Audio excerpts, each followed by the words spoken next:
It was Christmas Eve, and snow was falling softly outside the windows of my in-laws' grand colonial home in Boston. Inside, the fire crackled, laughter filled the room, and the dining table gleamed under the golden light. It looked like a holiday card, warm, elegant, perfect. I used to think perfection was real. That if you smiled enough, cooked the right meals, and made yourself small enough, people would love you. But that night I learned the truth. Sometimes love is just a disguise for control. Nathan, my husband of 2 years, stood up and raised his wine glass. He looked handsome, confident, 3 glasses of Cabernet into the evening, and glowing with it. To my father he said, "For mentoring me at the firm. I wouldn't be where I am today without you." His father smiled proudly. Nathan turned to his mother. "And to my mother, Eleanor. Thank you for keeping this family together.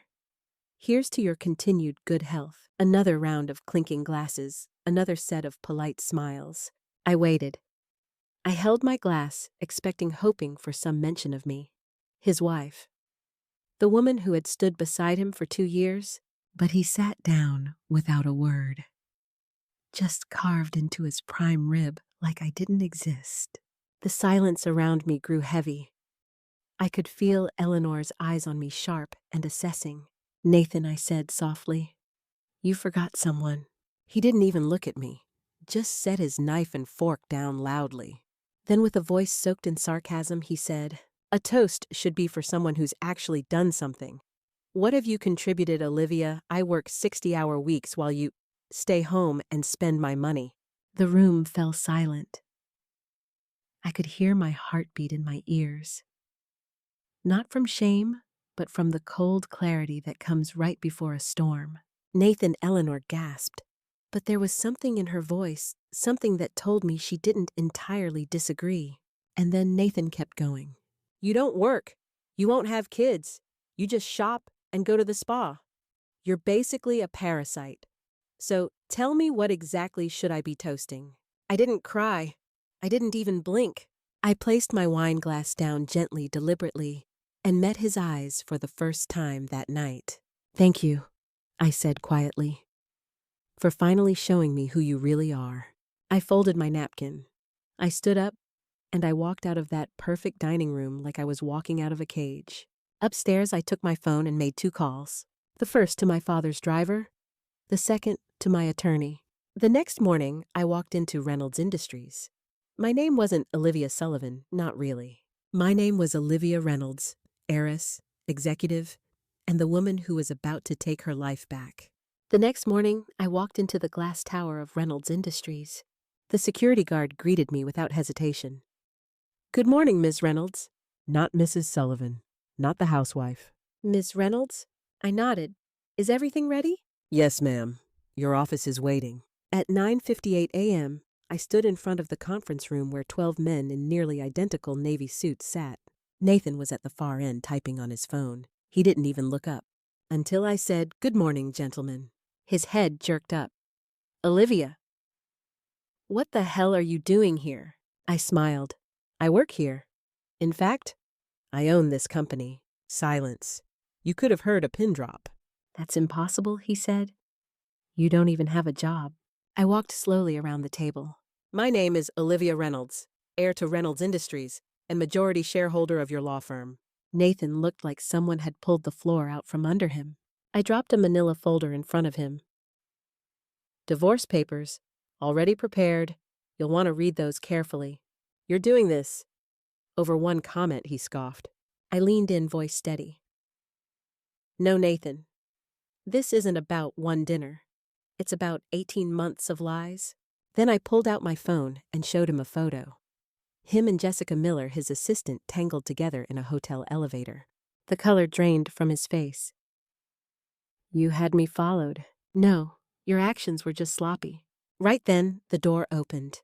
Jessica walked in carrying a stack of files. She froze. I smiled. Perfect timing. "Jessica, I said we were just discussing your affair with my husband." She turned ghost pale. "Security will escort you both out, effective immediately." Nathan lunged, furious. "You lied to me!" The guard stepped in fast.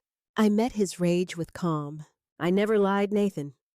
I just waited to see if you loved me for me. You didn't. I walked out of the room without looking back. After that morning, everything moved fast. My father, William Reynolds, took me to lunch at the country club. He didn't say I told you so. Not at first. Sweetheart, he said, sipping his scotch. That boy chased a promotion, not a person. He just didn't know the prize came with teeth. I barely touched my salad. You were right, I said. I just didn't want you to be. But Nathan wasn't done. He started showing up outside our estate, standing in the snow for hours, coat thin, eyes pathetic, waiting for me to come out. My friend Megan said he's playing the sympathy card. Classic manipulator. File a restraining order. I didn't answer. I knew what he wanted. Money. A payout. He thought if he looked pitiful enough, I'd pay him to disappear. Then Eleanor showed up, my mother-in-law, uninvited. Olivia, she began sweetly. Nathan is sorry. He was overwhelmed. Please, don't ruin his career. I looked her dead in the eye. Is he sorry he cheated, or sorry he didn't know I was rich? Her smile cracked. That's not fair. You're right, I said. What's fair is that he called me a parasite at Christmas dinner. What's fair is that he lied for over a year. And then she made the mistake of blaming me. You wouldn't give him children. I stood. Nathan and I had an agreement. 3 years, no children. He broke that agreement. I didn't. Her mask slipped. You've destroyed his reputation. No one will hire him. I shrugged. Actions have consequences. I called Valerie the second she left. Find out where Jessica is. And if she's still in contact with Nathan. Val didn't ask questions. On it. Later that day, the news broke. Wrongful termination lawsuit ex-partner accuses Reynolds Harris of retaliation. Nathan on camera. Voice trembling. I was fired because of a private disagreement with my wife. I turned to Val. PR. No comment from me personally, but issue a company statement, 0 tolerance for workplace misconduct. Also, prep a countersuit for defamation. That night, my father called again. It's getting messy, he said. The board's watching. I smiled to myself. Don't worry, Dad. I've got a plan. 2 weeks later, I got the call. Nathan's lawyer wanted to meet, to discuss settlement terms. I knew what they wanted. Money, a clean slate, a way out. We met at a quiet conference room in the Four Seasons. Nathan looked worn down. Same tailored suit, but wrinkled now. Same confident jawline, but no fight in it. His lawyer started. Mr. Sullivan has suffered professionally. He requests $5 million and a public statement to clear his name. I didn't even blink. That's all. Nathan leaned forward. Olivia, please. This has gone too far. I made a mistake. I stayed still. Which one? Jessica. The dinner. The lies. I was drunk, he said. I was frustrated. You hid who you were. No, Nathan. I hid what I had. To see if you loved me for who I was. I nodded to my attorney. She slid a folder across the table. Here's our offer. Nathan opened it. His brows furrowed. His lawyer looked up. This is unusual. No money, I explained. But we'll drop all claims of misconduct. We'll say the divorce was mutual, and we'll offer him a new job.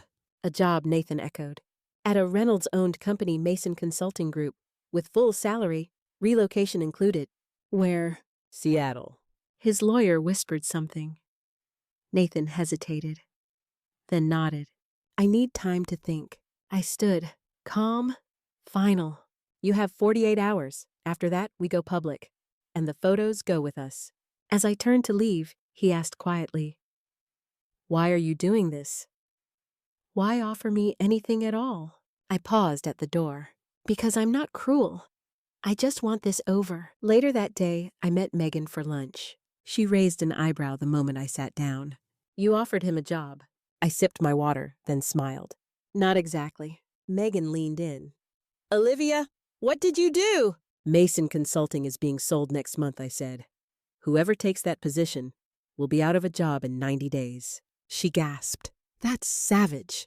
It's business, I replied. He gets a clean exit, I get my divorce, and in 3 months he'll be jobless in a city where no one knows his name.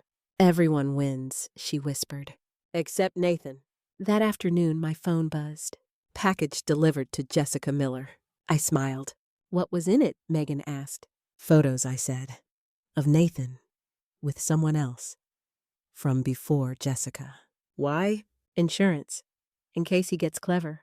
The next morning, Nathan's lawyer called. He'll accept the job. And sign the divorce papers. But he wants a non-disparagement clause. Fine, I said. As long as the papers are signed by tomorrow. 2 days later, Nathan sat across from me in my attorney's office. He signed. Handed over the file. Then said softly, I really did love you. I looked at him, calm. No, Nathan. You loved the version of me who stayed quiet, who gave and asked for nothing. You never gave me a chance. You had 2 years, I said. And you spent them with Jessica. His eyes dropped. I made a mistake. Several, I replied. Your flight to Seattle leaves at 7 a.m. A car will pick you up. As he stood to leave, his phone buzzed. He read the message and his face turned white. I didn't ask. I already knew. Jessica had received the photos. Problem, I asked, voice smooth. No, he muttered. Everything's fine. Good, I said. I hope you find what you're looking for in Seattle, Nathan. 3 months after Nathan moved to Seattle, my phone rang. I didn't recognize the number, but I knew exactly who it was. The company's being sold, he snapped. You didn't tell me. I leaned back in my chair, looking out over the Boston skyline. It wasn't relevant to our agreement, I said. The whole division's shutting down. That's unfortunate. You set me up, he hissed. I uprooted my life for a job you knew wouldn't last. I stayed calm. I gave you a soft landing, Nathan. 3 months of salary, a fresh start.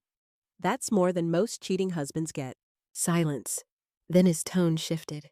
Jessica sent me photos. Ones only you could have. Oh, I said. Me and Alicia, from New York. That was before Jessica. But she doesn't know that. No, I said. She doesn't. He took a breath.